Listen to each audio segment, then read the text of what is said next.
우리에게 주신 말씀은 시편 23편입니다. 주일의 성도님이 하나님 말씀 공독해 드립니다. 여호와는 나의 목자시니 내게 부족함이 없으리로다.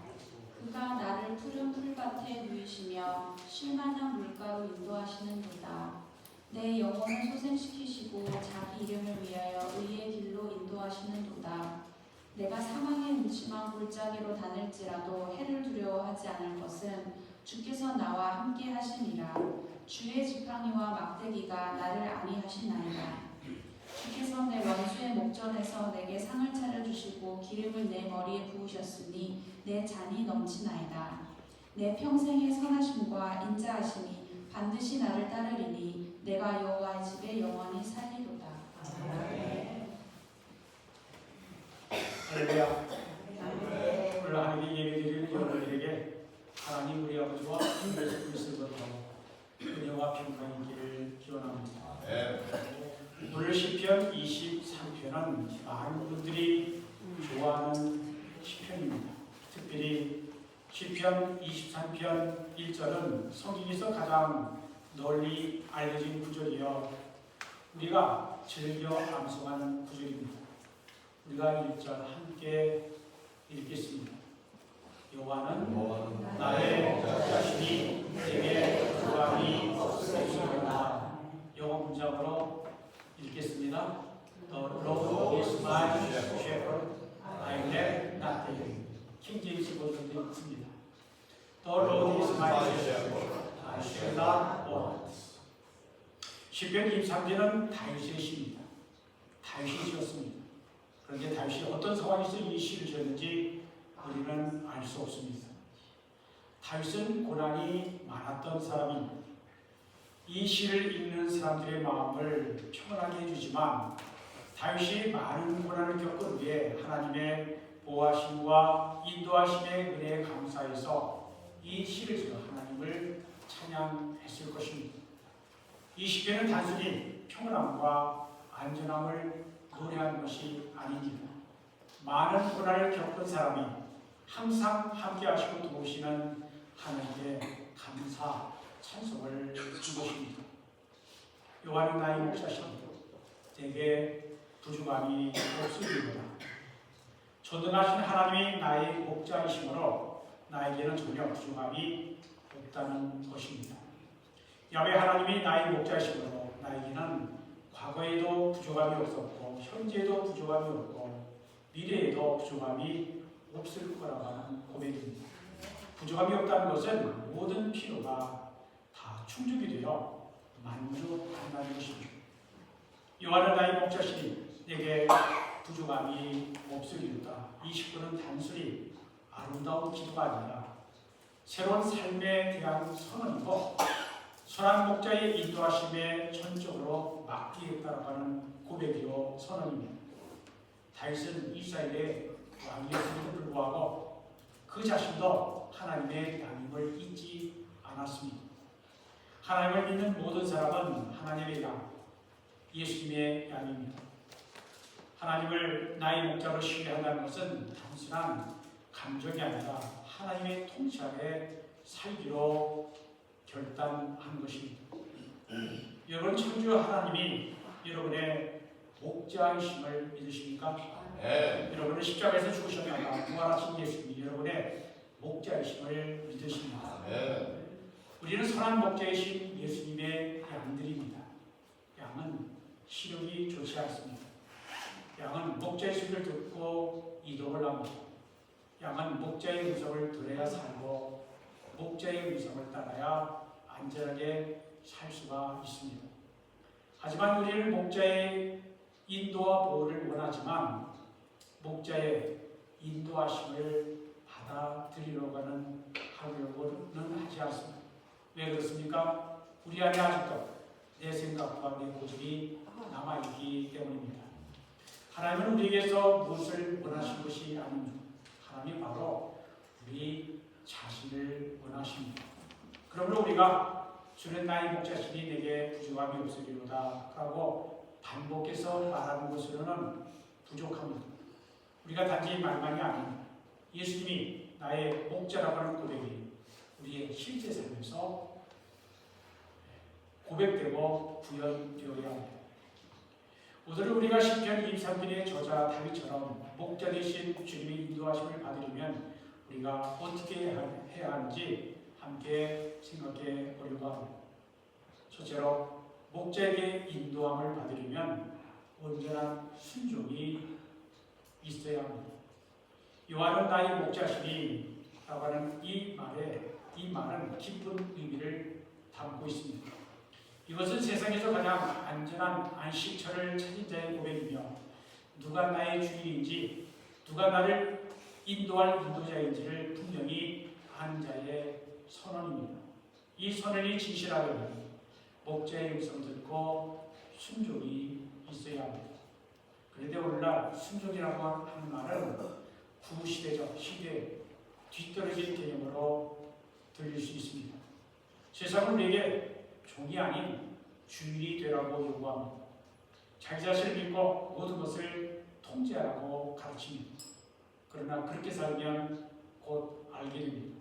하나님이 아닌 자기 자신만을 의지하고 내가 모든 것을 통제하려고 할 때 결국은 지치고 맙니다. 그리고 중요한 것이 나의 통제에서 벗어난 순간 두려움과 불안, 절망감을 느낍니다. 하지만 성경은 전혀 다른 길을 제시합니다. 시편 23편은 내가 내 모든 삶을 통제하겠다라고 하는 것을 포기하는 데서 시작합니다. 요한은 나의 목자시니 이 말은 곧 나는 목자가 아니다. 나는 그분의 영이다 라고 하는 선언입니다. 이것은 겸손을 필요합니다. 기독교 신앙은 목자이신 주님의 인도를 받을 준비가 되어 있을 때에만 비로소 작동하는 것입니다. 예수님을 알기 전에는 회의적인 지식인이었던 C.S. 루이스는 참된 믿음이란 자만심이 끝나는 데에서 시작된다고 말했습니다. 그는 단순한 기독교, 미어 크리스티애니티라고 하는 그의 책에서 우리가 교만하면 하나님을 알 수 없다라고 말했습니다. 왜냐하면 자기 위에 모든 것을 무시하는 사람은 자기보다 높은 것을 볼 수가 없기 때문입니다. 그래서 기독교 신앙은 겸손이 필요합니다. 하나님의 은혜가 필요함을 인정하는 것이 기독교 신앙입니다. 하나님께 순종하는 것은 진정한 인간이 되는 유일한 길입니다. 우리 인간은 스스로 존재하기 위해서 창조된 것이 아니라 창조주 하나님을 의지하기 위해 창조되었기 때문입니다. 순종은 이론적인 개념이 아니라 구체적인 삶의 방식입니다. 순종은 우리가 매일 내리는 결정 속에서 자기 자신과의 내적인 싸움에서 나타납니다. 자기의 미래를 하나님께 맡기며 불안한 것 하는 대신에 기도하는 어머니, 자신이 원하는 길이 아닐지라도 무릎을 꿇고 하나님께 진로를 묻는 청년, 정직함 때문에 손해를 보더라도 하나님 앞에서 정직하게 살려고 하는 사업가, 이 모두가 목자이신 주님을 향한 순종의 실제적인 삶의 모습입니다. 평범한 일상 속에서도 순종은 드러납니다. 남편을 잃고 어떻게 살아야 할지 몰랐던 한 할머니가 있었습니다. 운전할 줄도 몰랐고 은행 계좌를 관리할 줄도 몰랐으며 완전히 길을 잃은 듯 모든 것이 서툴렀습니다. 하지만 그녀는 매일 이렇게 기도했습니다. 주님, 저는 주님의 양입니다. 오늘도 인도해 주세요. 할머니의 기도는 목자 되신 주님을 향한 온전한 신뢰의 길이었습니다. 그리고 그분은 매일 도움과 위로와 길을 발견했습니다. 그분은 선한 목자께서 자신의 양들을 결코 버리지 않는다는 것을 더욱 신뢰하게 되었습니다. 시편 23편의 나머지 모든 구절은 이 1절을 기초로 합니다.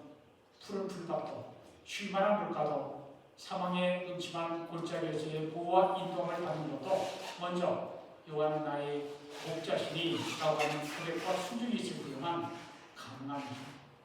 만사들이 내게 부정함이 없기를 바라지만 여호와는 나의 목자시니 라고 지식으로 고백하지는 않습니다. 나를 구원하기 위해 십자가에서 자신의 목숨을 버리신 예수님이 나의 목자가 되심을 진실로 믿고 의지하는 데서 기독교 신앙은 출발한 것입니다. 우리의 문제는 잘못된 것을 원하는 데 있습니다. 목자는 내가 바라는 필요가 아닌 진정으로 필요한 것을 공급하시며 인도해 주십니다. 여러분이 지치고 길을 잃은 것 같고 방향을 모르겠다고 느낀다면 여러분이 모든 것을 통제하려고 애쓰지 마십시오. 여러분의 모든 삶을 인도하기를 원하시는 목자가 계십니다. 하지만 그거는 여러분이 초대하지 않는다면 억지로 여러분 마음속으로 들어오지 않으십니다. 그거는 여러분의 초대를 기다리고 계십니다. 그 초대는 여러분의 단순하고도 진실한 결정에서 시작이 됩니다. 주님이 나의 목자가 되어주세요. 저를 인도해 주세요. 제가 주님을 신뢰합니다. 여러분의 모든 길을 알아야 할 필요는 없습니다. 여러분을 인도하시는 목자를 신뢰하기만 하면 됩니다. 신뢰란 내가 모든 것을 통제하려고 하는 것을 내려놓고 내가 알지 못하는 길도 다 알고 계신 목자께 맡기고 의지하는 일입니다. 둘째, 진정한 쉼은 목자의 임재 안에서만 얻을 수가 있습니다. 2절입니다. 그가 나를 푸른 풀밭에 놓으시며 쉴만한 물가로 인도하시는도다. 우리는 항상 바쁘고 피곤하고 지쳐있는 시대를 살고 있습니다. 많은 길에 지치고 끝없는 걱정에 지치고 모든 것을 통제하려는 노력에 몸과 마음이 지쳐 있습니다. 사람들은 쉼을 얻기 위해 휴가를 계획하고 여행을 합니다. 그럼에도 불구하고 많은 사람들이 참된 쉼을 얻지 못하고 더 피곤한 상태로 돌아옵니다. 하지만 시편 23편은 쉼은 일로부터의 도피가 아니라 참된 쉼은 하나님의 임재 안에서 온다는 것을 보여줍니다. 다윗이 그가 나를 푸른 풀밭에 누우시며 라고 말할 때 이 쉼은 오직 목자만이 양에게 줄 수 있는 쉼을 의미합니다. 이것은 단순한 휴식이 아니라 목자가 양의 영혼을 치유하는 쉼인 것입니다. 하나님 밖에는 진정한 쉼이 없습니다. 왜냐하면 하나님은 안식과 평화의 근원이시기 때문입니다. 이는 마치 전기 없이 천둥을 켜는 것과 같다는 것입니다. 우리는 쉼이 심지어 종교 활동에서 쉼을 찾으려고 하지만 그 활동이 목자와 연결되어 있지 않다면 진정한 평화를 얻을 수 없습니다. 하나님께서 주시는 쉼을 경험하려면 내가 하는 것을 멈춰야 합니다. 하던 일을 멈추는 것은 바쁘게 살아가는 현대인들에게는 매우 어려운 일일 것입니다. 많은 사람들이 쉼을 얻지 못하는 이유는 쉼을 얻기를 원하면서도 일을 멈추지 않기 때문입니다. 어느 사회가 하나님의 임재 안에서 쉼을 얻은 이야기가 있습니다. 그녀는 아픈 어머니를 돌보며 풀타임으로 일하고 집안일까지 감당해야 했습니다. 그녀가 기도할 때 하나님께 늘 힘을 달라고 간구했습니다. 어느 날 시편 23편의 이 구절을 읽으면서 그녀는 하나님은 단지 힘을 주시기를 원하시는 것이 아니라 그분의 임재와 돌보심 안에서 잠시 멈추어 쉬기를 원하신다는 사실을 깨달았습니다. 그래서 그날부터 그녀는 매일 아침 30분 일찍 일어나 하나님과 함께 있는 시간을 갖기로 했습니다.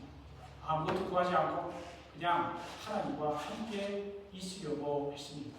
잠잠히 주님과 함께하는 그 시간에 그녀는 어느 밤의 잠보다 어느 주말의 쉼보다 더 달콤한 쉼을 얻을 수 있었습니다. 그녀는 주님이 주시는 선물이 아닌 주님의 임재를 더 구하게 되었던 것입니다. 우리는 엉뚱한 데에서 쉼과 평화를 얻으려고 합니다. 그러나 그 어떤 것도 목자가 주시는 쉼과 평화를 대신할 수 없습니다. 우리의 공허한 마음은 오직 그분의 임재로만 채울 수 있습니다. 시편 46편 10절은 이렇게 말합니다. 너희는 가만히 있어 내가 하나님됨을 알지어다. 다시 말합니다. 그가 곧 나의 목자가 나를 푸른 풀밭 초장에 누우시며 때때로 하나님은 우리를 억지로 멈추게 하십니다. 갑작스러운 병으로 위기로 하지만 그것은 우리를 벌 주시는 것이 아닙니다. 우리가 자신을 망치고 있었기 때문입니다. 하나님이 우리를 쉴만한 물가로 인도하시는 것은 우리에게 쉼을 주시기 위함입니다. 세상은 우리가 얼마나 많은 일을 성취하는가에 따라 우리가 얼마나 능력이 있는가를 평가합니다. 그러나 복음은, 예수님은 우리를 인도하시는 분이 누구인가에 따라 우리의 진정한 가치가 정해진다고 말씀합니다. 목자께서 여러분을 그분 안에서 쉬라고 초대하십니다. 이 쉼은 단순히 우리의 단순한 믿음을 요구합니다. 우리가 아무것도 하지 아니할 때도 하나님께서 모든 것을 주관하고 계신다라고 하는 믿음이 있어야 합니다. 양은 목자의 계획을 다 알 수도 없고 다 이해할 필요도 없습니다. 어차피 우리는 미련하고 어리석어 내 길을 알지 못합니다. 다만 목자가 나의 길을 알고 있음을 신뢰하기만 하면 되는 것입니다. 목자가 양에게 멈춰라, 앉아 쉬어라, 나를 믿고 따르라 라고 하실 때 양은 그 명령에 순종하면 되는 것입니다. 이러한 쉼은 게으름이 아닙니다. 이것은 믿음의 행위입니다. 믿음은 목자 되신 주님을 신뢰함으로 결단하는 결단입니다. 우리가 주님 안에서 쉼을 선택할 때 우리의 내면에서 치유를 경험하게 됩니다. 이것은 단순히 육체적으로 회복하는 것이 아니라 우리의 참된 정체성, 나는 주님의 양이다, 하나님의 완전한 돌보심 아래에 있는 사랑받는 자녀로 살아가는 것입니다. 셋째, 상한 영혼을 회복시킬 수 있는 것은 오직 목자뿐입니다. 3절입니다. 내 영혼을 소생시키시고 자기 이름을 위하여 의의 길로 인도하시는구나. 우리는 상처를 안고 살아가는 시대에 살고 있습니다. 사람들은 오래된 상처를 품고 있으면서도 아무 일 없는 것처럼 살아갑니다. 그러다가 어느 순간 깊이 숨겨져 있는 상처가 드러나면 누군가 건드리면 그 아픔이 되살아납니다. 시편 23편의 저자 다윗은 상처가 있고 영혼은 지쳐 있었습니다. 그는 사울에게 쫓김을 당해 광야로 도망쳤고 이방나라 블레셋으로 망령했고 적국의 죄를 지었습니다. 그럼에도 불구하고 그는 확신 있게 말합니다. 나의 목자이신 주께서 내 영혼을 소생시키시고 자기 이름을 위하여 의의 길로 인도하시는도다. 여기서 말하는 영혼의 소생은 일시적인 위로나 감정적인 안정이 아닙니다. 깊은 치유와 온전한 회복을 의미합니다. 상처받은 영혼을 치유할 수 있는 것은 오직 목자뿐이십니다. 우리가 영혼의 상처를 치유하기 위해 취미, 오락, 관계, 성공 혹은 지식으로 채우려고 합니다.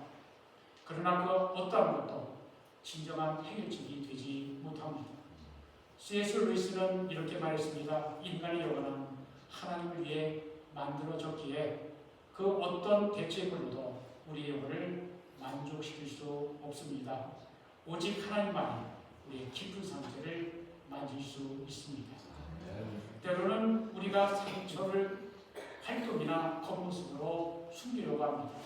그러나 진정한 회복은 용기가 필요합니다. 그 용기는 우리가 상처 있는 그대로 목자 앞으로 나아가는 것입니다. 그러기에 목자가 우리의 아픈 상처를 따라주시고 치유하여 주십니다.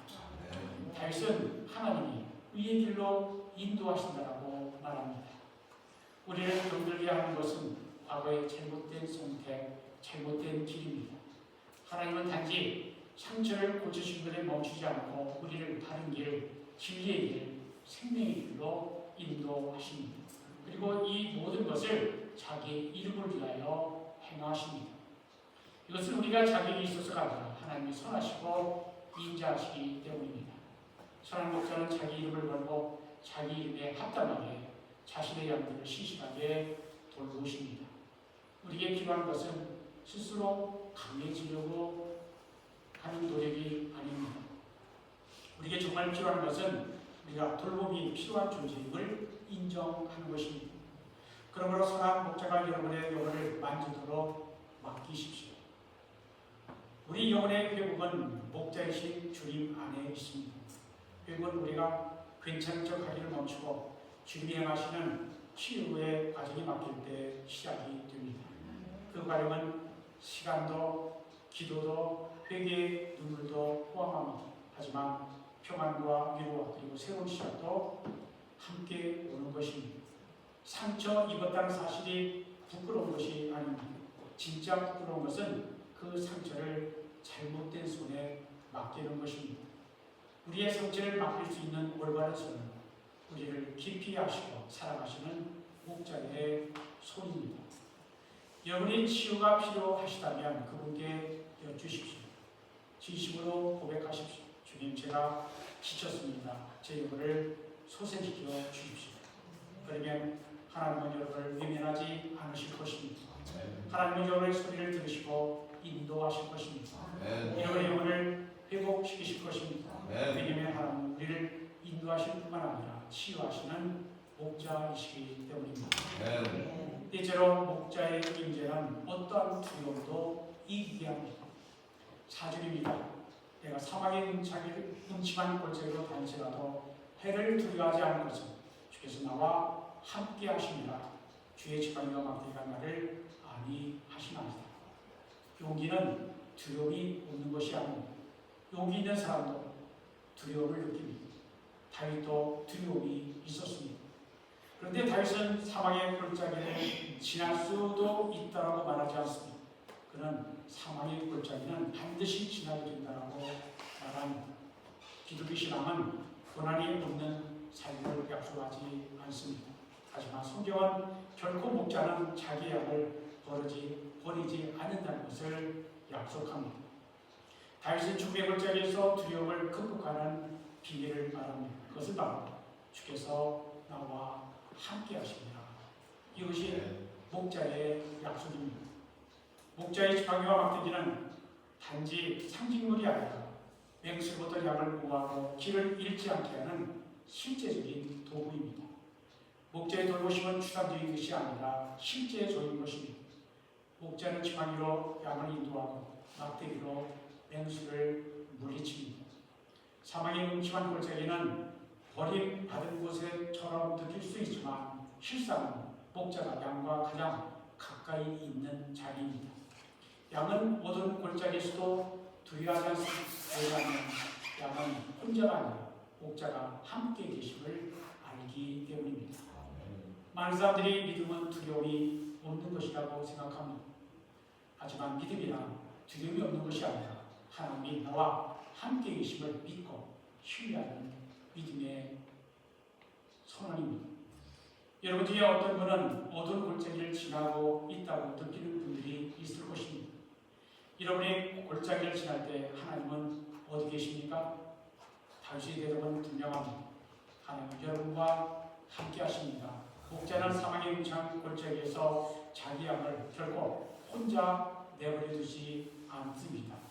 선한 목자는 위험에 처한 자기 양을 지키십니다. 목자는 그 골짜기의 출구까지 알고 계십니다. 그분은 이미 그 길을 지나셨고 죽음을 이기신 분이십니다. 그분은 후에 어떠한 일이 일어날지도 알고 계십니다. 믿음은 고통을 외면하는 것이 아니라 고통 속에서도 당당히 걸어가는 것입니다. 왜냐하면 목자가 함께 계시기 때문입니다. 사망의 음침한 골짜기를 다니시라도 목자가 나와 함께하면 그것으로 충분합니다. 선한 목자는 한순간에 양 곁을 떠나지 않으십니다. 다섯째, 하나님의 공급은 어려울 때에도 넘치도록 부어주십니다. 5절입니다. 주께서 내 원수의 목전에서 내게 상을 차려주시고 기름을 내 머리에 부으셨으니 내 잔이 넘치나이다.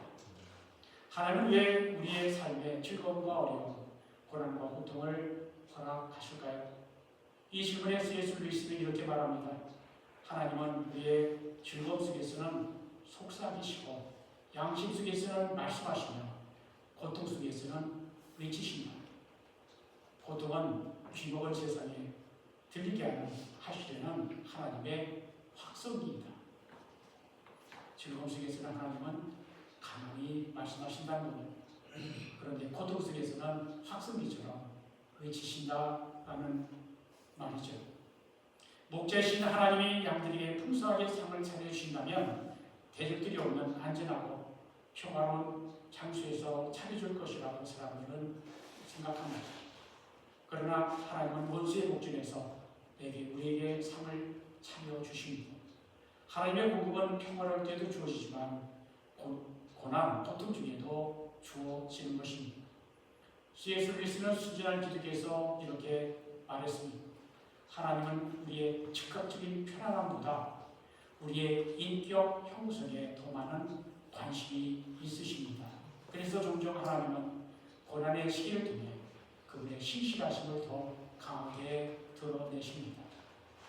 하나님은 골짜기를 없애주시지 않을 수 있습니다. 그러나 그 골짜기 한가운데에서 잔치를 차려주십니다. 다윗은 고백합니다. 내 살이 넘치나이다. 하나님은 단지 우리를 먹이시는 분이 아니라 놀라게 하시는 분이십니다. 하나님은 우리가 예상치 못한 상황 속에서 그분의 풍성하심으로 우리를 놀라게 하십니다. 하나님의 공급은 인간의 논리에 제한되지 않습니다. 모든 것이 메말라 보이는 순간에도 우리에게 기름을 부어주시는 분이십니다. 당신 머리에 기름을 붓는 행위는 존귀함, 구별력을 의미했습니다. 다윗이 이렇게 말합니다. 적들이 보는 앞에서 하나님은 나를 존귀하게 여기신다. 하나님은 우리가 원수들이 지켜보는 가운데서도 잔치를 베풀어 주십니다. 루이스는 이렇게 말했습니다. 진정으로 하나님께 자신을 맡긴 그리스도인은 고난을 겪을 수는 있지만 의미 없는 삶을 살지는 않는다. 왜냐하면 믿음의 눈으로 볼 때 고난조차도 기적의 무대가 되기 때문이다. 여섯째, 하나님의 선하심과 인자하심은 항상 우리를 따릅니다. 6절의 전반부입니다. 내 평생에 선하심과 인자하심은 반드시 나를 따르리니. 다윗의 20일의 마지막을 가장 위로가 되는 약속 중의 하나로 마무리합니다. 그것은 바로 하나님의 선하심과 인자하심은 언제나 우리를 따를 거라고 하는 확신입니다. 하나님의 선하심, goodness, 하나님의 인자하심, His love.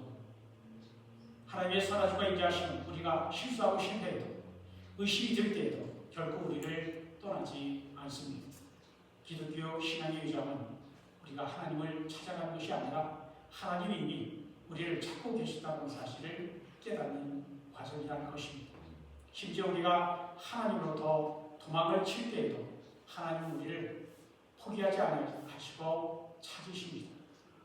어떤 자녀는 오랜 시간 신앙에서 떠났다가 특별한 이유 없이 예배에 참석하게 되었습니다. 큰 기대 없이 간 그 예배에서 시편 23편의 구절을 읽고 눈물을 흘렸습니다. 그리고 그녀는 말했습니다.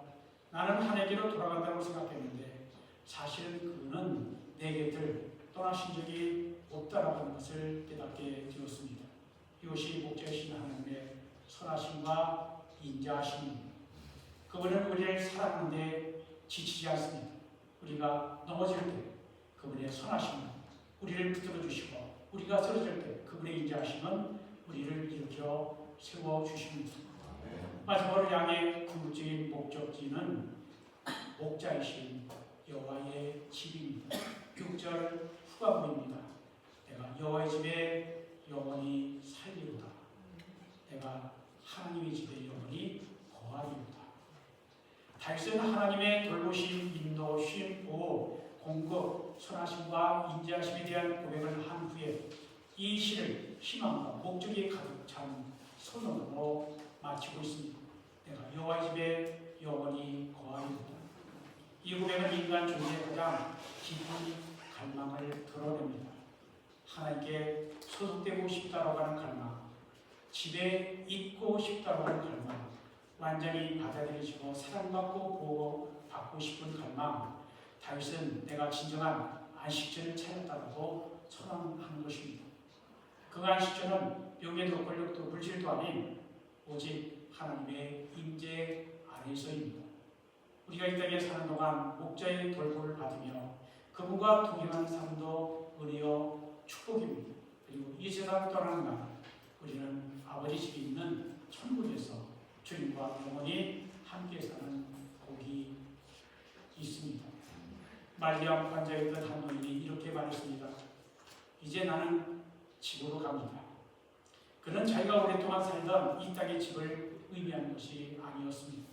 그가 말한 것은 목자의 집이었습니다. 죽음을 앞둔 순간 그녀는 평안을 누리고 있었습니다. 왜냐하면 그는 자신이 어디로 가는지를 알고 있었기 때문입니다. 우리가 이 땅에서 목자 되신 주님과 함께 사는 것도 놀라운 축복이지만 영원히 하나님과 함께하는 삶은 우리의 믿음의 절정입니다. 우리가 단지 이 세상에서 살아남는 것이 아니라 목자와 함께 사는 것입니다. 시편 23편은 예수님 안에서 온전히 성취됩니다. 요한복음 10장 11절에 이렇게 주님이 말씀하셨습니다. 나는 선한 목자라 선한 목자는 양들을 위하여 목숨을 버린다. 예수님은 우리를 인도하실 뿐만 아니라 자신의 생명까지 내어주시는 선한 목자이십니다. 우리의 선한 목자이신 예수님은 우리를 인도하시고 회복하시며 보호하시고 영원한 집을 예비하시는 분이십니다. 우리는 혼자가 아닙니다. 예수님이 여러분과 함께 하십니다. 선한 목자 예수님을 신뢰하고 쉬며 따라가시길 바랍니다. 우리가 주는 나의 목자시니 내게 부족함이 없으리로다 라는 고백으로 주님의 은혜와 상속에 살다가 천국에 다 들어가시기를 주님의 이름으로 축복합니다. 기도합니다. 우리의 목자이신 주님, 우리가 깨닫지 못할 때에도 항상 우리와 함께 하시는 주님의 인재에 감사드립니다. 주님은 우리를 인도하시고 우리의 이름을 아시는 목자이십니다. 주님이 없는 우리는 길 잃고 지치고 무너집니다. 이제 우리는 주님의 인도하심에 우리 자신을 맡깁니다. 우리의 삶의 방향과 걸음을 주께서 이끌어 주옵소서. 혼란한 세상에 사는 우리를 푸른 초장으로 인도하소서. 우리의 영혼에 쉼을 주시고 지치고 불안한 우리 내면을 새롭게 하소서. 주의 이름을 위하여 의의 길로 인도하소서. 우리가 어두운 골짜기를 지날 때에도 주님이 우리와 함께 하신다는 것을 기억하게 하소서. 주의 막대기로는 우리를 보호하시고 주의 지팡이로는 우리를 인도하시니 그곳으로 충분합니다. 주님은 원수 앞에서도 잔치를 베푸시는 하나님이십니다. 주님은 우리를 존귀 여기시고 우리를 사랑하십니다.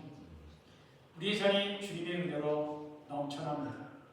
주님의 선하심과 인자하심이 항상 우리를 따르게 하소서. 우리의 최종 목표는 목적지는 주님의 집입니다. 우리는 주님의 것입니다. 예수님, 우리는 주님의 양이며 주님의 도우심과 인도하심을 전적으로 의뢰합니다. 주님이 항상 우리와 함께 하소서. 예수님의 이름으로 기도드립니다.